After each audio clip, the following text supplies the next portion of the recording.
તમામ દેવી દેવતાઓના આશીર્વાદ થકી સર્વ રાજકીય પક્ષોના પ્રતિનિધિઓની સહમતિથી તેમજ જિલ્લાના ઠાકોર સમાજની પરવાનગીથી બંધારણની કોપી આપણી સમક્ષ મૂકી રહી છું।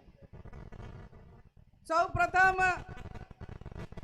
બંધારણ 1998માં આ જગ્યા ઉપર સ્વર્ગસ્થ ભાવસિંહજી ડાયાજીના અધ્યક્ષસ્થાને સમગ્ર ઉત્તર ગુજરાતનો ઠાકોર સમાજ 27 વર્ષ પહેલા બંધારણ કર્યું હતું। એ બંધારણ તારીખ 1/1/2008ના રોજ અમલમાં આવ્યું। એના પછી 1998માં દિયોદર મુકામે આ વિસ્તારમાં પ્રથમ સમૂહ લગ્ન માધવસિંહ સોલંકી સાહેબના અધ્યક્ષસ્થાને અને સદારામ બાપુના અધ્યક્ષસ્થાને 60 સમૂહ લગ્નની શરૂઆત થઈ અને આ સમૂહ લગ્ન 60માં એ મોટા ભાગે તમામ યુવાન હોય યુવતી હોય દીકરો દીકરી એ ઠાકોર સમાજના વરિષ્ઠ આગેવાનોના તમામ દીકરા દીકરીઓ જોડાણા હતા।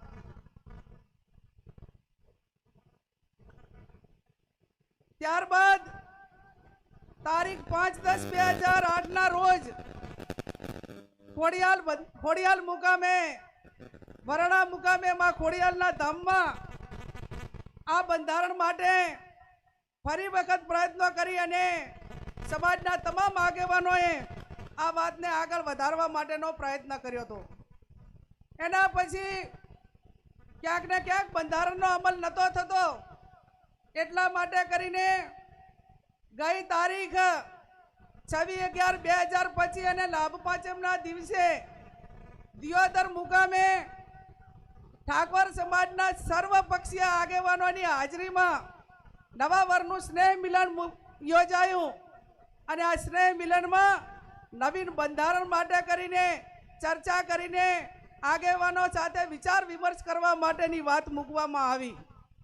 એના પછી તારીખ 15/11/2026ના રોજ જગદીશભાઈ ઠાકોર સાહેબ હોય, ધારાસભ્યો હોય અને આગેવાનોની હાજરીમાં આખા 3 જિલ્લાને કોમન આપણે કયું બંધારણ રહી શકે તેના માટેની એક મુદ્દાની ચર્ચા કરી અને તારીખ 15/11/2025ના રોજ આ તમામ મુદ્દાઓ નક્કી કરવામાં આવ્યા। એના પછી દરેક તાલુકા વાઇઝ મિટિંગો થઈ, ગામ વાઇઝ મિટિંગો થઈ અને જિલ્લા વાઇઝ પણ મિટિંગો થઈ અને હું માનું છું ત્યાં સુધી દરેક તાલુકા સમિતિઓ બની, ગામની સમિતિઓ બની અને હું માનું છું ત્યાં સુધી 1.5 કે 2 લાખ લોકોની લેખિત સંમતિથી આ બંધારણ આજે તમારી સમક્ષ હું મૂકી રહી છું। ત્યારે આ બંધારણ હું માત્ર નિમિત્ત રીતે વાંચું છું। આ બંધારણ સંતોના આશીર્વાદ, સમાજના તમામ પક્ષના આગેવાનોની મહેનતથી અને આજે સ્ટેજ ઉપર બેઠેલા તમામ આપણા મહાનુભાવોના માર્ગદર્શનથી આ જ્યારે બંધારણ થઈ રહ્યું છે ત્યારે આ બંધારણ કોઈ વ્યક્તિ નથી અમલમાં મૂકવાની, આ તમામ સમાજ મૂકવાનો છે અને આ બંધારણ એ કોની સાક્ષીમાં આજે અમલમાં આવી રહ્યું છે? અહીંયા સદારામ બાપુ અને ઓગળજીનો ફોટો મૂકીને આ હું બંધારણનું વાંચન કરી રહી છું। ત્યારે બંધારણની શરૂઆત કરતા મુદ્દા નંબર 1 કે શરૂઆત ક્યાંથી થાય? સગાઈથી। તો સગાઈમાં પુરુષ અને મહિલાઓ કુલ મળીને 21 જણાથી વધારે વ્યક્તિઓએ સગાઈમાં જઈ શકશે નહીં। સગાઈમાં પોતાના કુટુંબમાં તનના જે હગા હોય એને લઈ જવા, બીજાને કોઈને આમંત્રણ આપવું નહીં। સમાજના તમામ પ્રકારના પ્રસંગોમાં કોઈ પણ પ્રસંગ હોય એની અંદર ઓઢમણામાં કપડાં કે દાગીના લઈ જવા નહીં, તમામ આપણાથી રીત રિવાજો પ્રમાણે રોકડમાં ઓઢમણું કરવું। સગાઈમાં માત્ર કેટલી વસ્તુ લઈ જવાની રહેશે? સાડી, નાળિયેર અને રૂપિયો, આ 3 જ વસ્તુ સગાઈની અંદર લઈ જવાની રહેશે, બીજી કોઈ પણ પ્રકારની વસ્તુ લઈ જવાની રહેશે નહીં।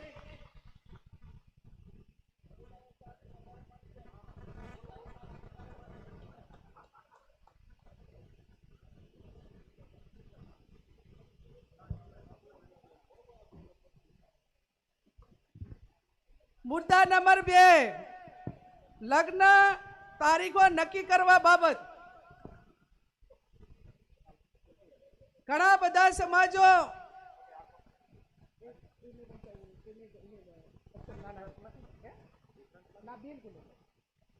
લગ્ન તારીખો નક્કી કરવા બાબત તો આખો સમાજ આજે એવું નક્કી કરે છે વગરની ધરતીમાં જગદીશભાઈ ઠાકોર સાહેબ કે 12 માસ લગ્નથી આજે પશુપાલન હોય, ખેતીવાડી હોય, ધંધા રોજગાર બધા ખોરંભે જાય છે અને સમય આવ્યો છે કે એક મિનિટ ઉપર દુનિયા ચાલે છે અને આપણને વર્ષોની મહિનાની કિંમત નથી ત્યારે વર્ષમાં 2 માસમાં જ સમાજ જ્ઞાનીબેનને વિનંતી કે મુદ્દાનું વાંચન થતું હોય ત્યારે માત્ર મુદ્દાઓ જ વાંચશે, વચ્ચે બીજો વિષય નહીં લે. આપણે જે વાત નક્કી થઈ છે વર્ષમાં 2 માસમાં જ સમાજને લગ્ન માટે તારીખો નક્કી કરવાની થાય છે. વૈશાખ સુદ એકમથી 15 દિવસ પૂનમ સુધી, એટલે વૈશાખ મહિનામાં અજવાળિયામાં 15 દિવસ અને મા મહિનામાં અજવાળિયામાં 15 દિવસ આખો ઠાકોર સમાજ એ પોતાના ઘરના લગ્ન હોય કે સમૂહ લગ્ન માટે છૂટ આપેલી છે, પણ વ્યક્તિગત લગ્નમાં 2 મહિના જે આપણે નક્કી કર્યા છે એના 15 દિવસ, એના પછી કોઈ લગ્ન કરવાના રહેશે નહીં. 1 મહિનામાં આખા સમાજે લગ્ન પતાવી દેવાના અને કોઈ ઇમરજન્સી હોય તો એ પોતાની રીતે લગ્ન કરે, બાકી 11 મહિના સમાજે ધંધા રોજગાર તરફ આગળ વધશે.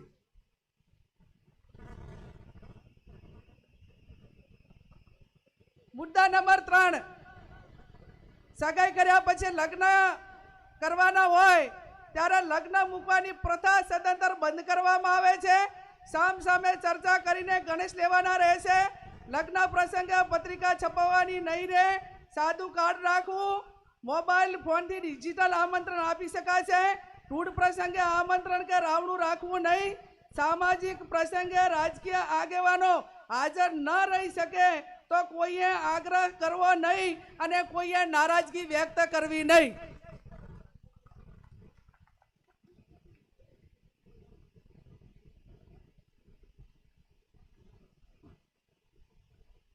એના પછી જાન લઈ જવાના પ્રસંગે જાનમાં સનરૂફ ગાડી લઈ જવી નહીં. જાનમાં 11 થી વધારે વાહનો લઈ જવા નહીં. જાનમાં ગાડીઓની લાઈન લગાવવી નહીં. જાનમાં મહિલાઓ અને પુરુષો કુલ મળીને 100 વ્યક્તિઓએ જવાનું રહેશે. જે 10 વર્ષની ઉંમરનું બાળક હશે તે વ્યક્તિ ગણાશે. જાનમાં વધુમાં વધુ 2 ઢોલ લઈ જવાના રહેશે અને જાનમાં શરણાઈ લઈ જવા માટેની છૂટ આપવામાં આવે છે. ડીજે બીજે કોઈએ લઈ જવાના નથી.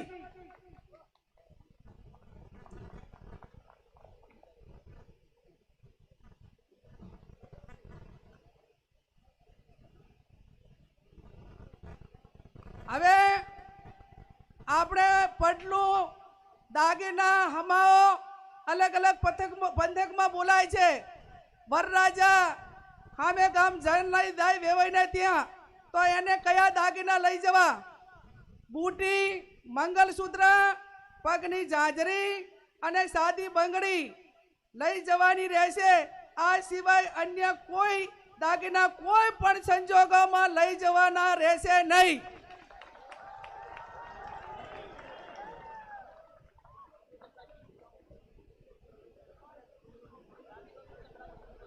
સાદી બંગડી એટલે પ્લાસ્ટિકની બંગડી. અને જેને પૈસા ઘણા હોય વહુ પડીને આવે ત્યારે જેટલા તોલા પહેરાવવું એટલું પહેરાવજો.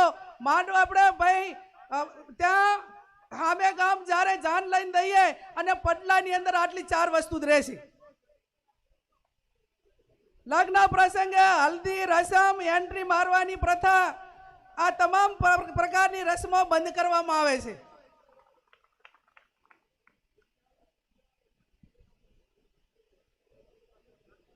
જમણવારનો પ્રસંગ.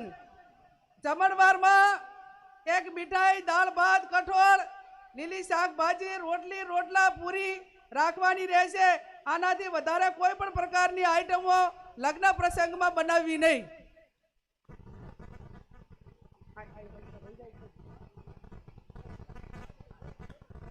જમણવારમાં છાશ રાખવી હોય તો રાખી શકાશે. ઉનાળાનું હોય તો સાહેબ છાશ રાખવી પડે. હવે પછી આવ્યો મામેરાનો પ્રસંગ. નહીં આવે મેં એટલું છે એના આધારે આ મોટા અક્ષર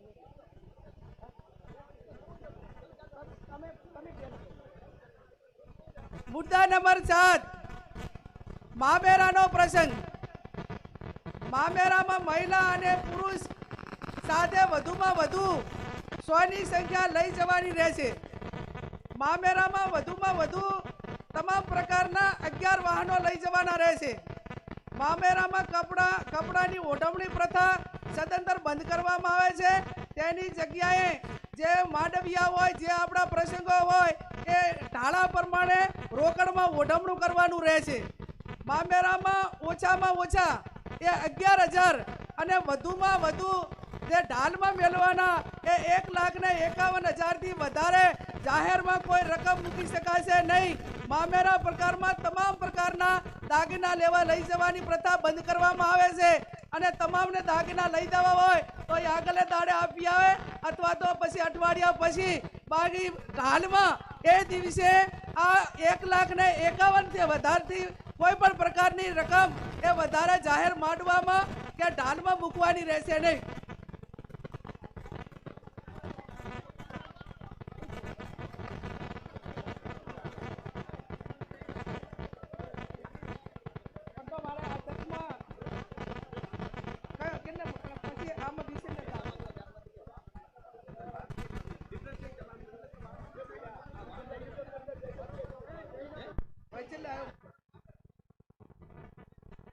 શાંતિ રાખીશું. હવે પછી પુરગતનો પ્રસંગ કે પુરગતમાં બાટલું, લોટો, બેડું અને ફક્ત રસોડા સેટ આપવાનો રહેશે.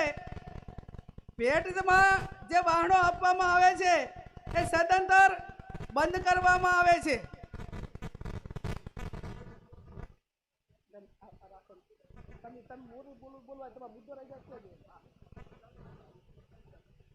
આણાનો પ્રસંગ. દીકરીના લગ્ન કર્યા હોય ત્યારે જ્યારે આણું કરવા જવા માટેની પ્રથા બંધ કરવામાં આવે છે. આપણા સમાજના રીત રિવાજ મુજબ કન્યાને સસરાના પક્ષમાંથી 2 વ્યક્તિઓ આવી અને તેના પિયરમાં મૂકી જવાના રહેશે. બોલામણા પ્રથા સદંતર બંધ કરવામાં આવે છે. બીમારી પ્રસંગે રાવણા કે અન્ય આમંત્રણ પ્રથા એટલે કે બોલામણા પ્રથા સદંતર બંધ કરવામાં આવે છે.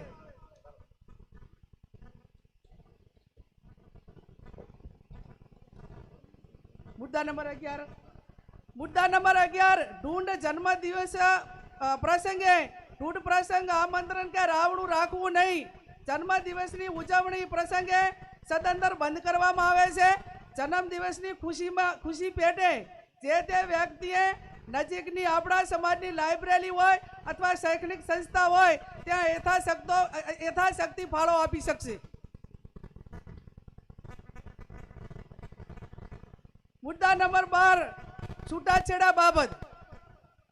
સગું કરતી વખતે બંને પક્ષોએ જોઈ વિચારી એકાબીજાના દીકરા દીકરીને સામસામે જોયા પછી સગું નક્કી કરવું. તેમ છતાં બંને પક્ષોએ કોઈ પણ પ્રકારનો મતભેદ ઊભો થાય તો ગામ કમિટી અને સમાજે સમાધાન માટે પૂરો પ્રયત્ન કરવો. પ્રયત્નો કરવા છતાં સમાધાન ન થાય તો ગુણ દોષના ધોરણે નીચે પ્રમાણે વ્યવહાર નક્કી કરવામાં આવે છે. સગાઈ માત્ર કરેલી હોય તો એનો 51,000 રૂપિયા અને 50% એ પૈકીની રકમ એ શૈક્ષણિક સંસ્થામાં આપવાની રહેશે.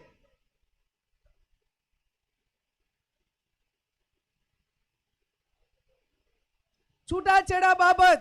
લગ્ન કર્યા પછી છૂટું કરવાનું થયું કોઈ સંજોગોના કારણવશ તો એના માટે 2 લાખ રૂપિયા એ સમાજનો જે રિવાજ એ કરવામાં આવે છે.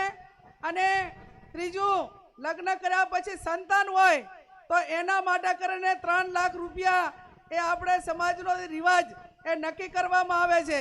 જે 2 લાખ રૂપિયા નક્કી કર્યા છે એમાંથી 50% રકમ એ જે તે શૈક્ષણિક સંસ્થામાં આપવાની રહેશે. અને આ 3 લાખ જે સંતાન હોય તો એ 100% રકમ એ જે તે સંતાનોના નામે મૂકવાની રહેશે, એમાં કોઈને ભાગ આપવાનો રહેશે નહીં.